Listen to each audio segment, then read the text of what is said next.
clear majority now in Britain, has been for some time.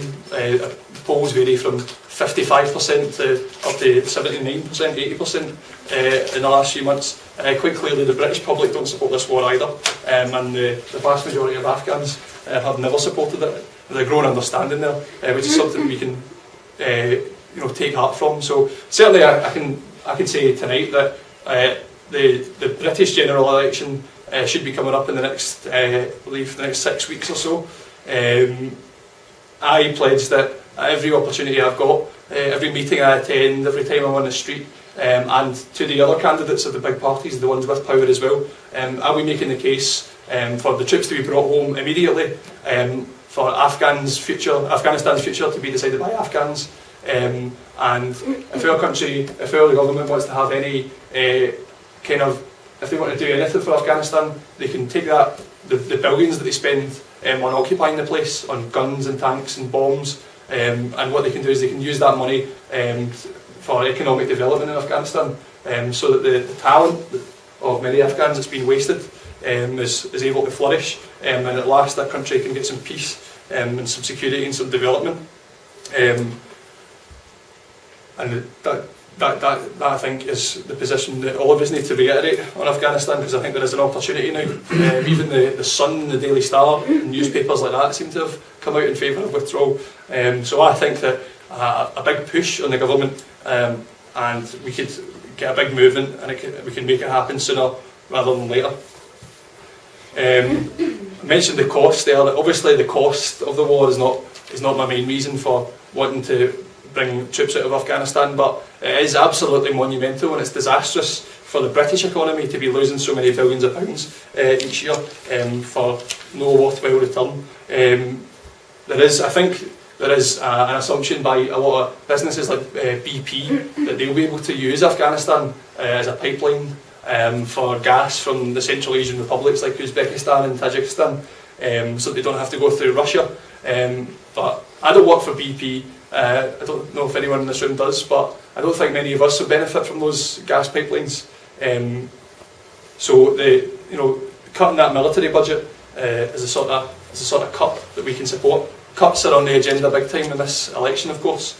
After the banks collapsing through their own greed and their own chasing of money, and our government making it the centre point of the economy, we are now supposed to pay for it. But I think that we will be unique in being the only party that represents a message and speaks out in a message that I think the majority of working class people are feeling, which is that they don't want to occupy countries. They want that money to be used for good here. They don't want nuclear weapons either. We can scrap those and save a few billion, and cut back military spending generally. In Europe, if you look at many of our neighbours, like Ireland to the west, Sweden, Norway, countries like that in the north, our military spending is 10, 15, 20 times in most of these countries, so that we can maintain some pretense of an empire. So let's cut that back. The MPs who voted for this war, as far as I'm concerned, have proved that they're only interested in lining their pockets. I think that we should be campaigning to stop them being allowed to do that. Cancel all their expenses except the most basic ones. Freeze their wages for the next, I don't know, you tell me, 10 years. And scrap the monarchy that sits at the head of the system. That would save us billions each year, and is the kind of measures I'd like to see taken to plug the gap.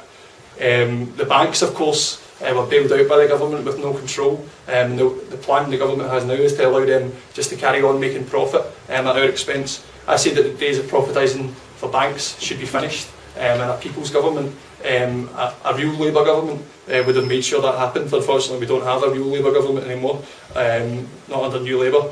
So nationalise the banks and end their profit.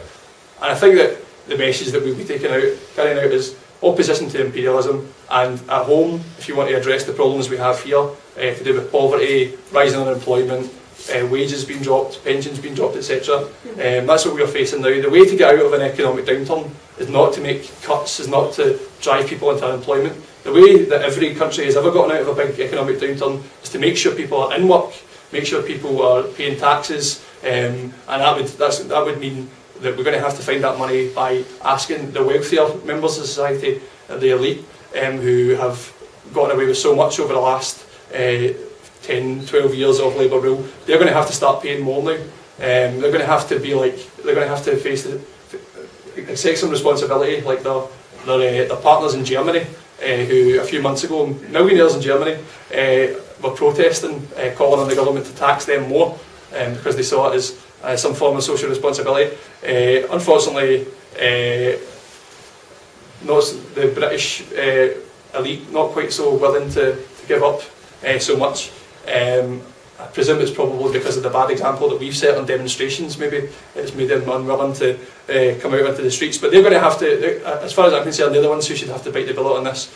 So tax them more, close all tax loopholes where they hide their money away, and stop all aspects of the insane pursuit of profit, whether that's the privatisation of banks or whether that's invading other countries to provide a market for our companies. It's a zero-sum game for all of us. It sends us all to hell, and it's time for it to stop.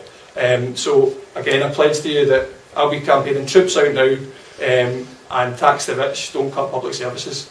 Thanks very much for listening.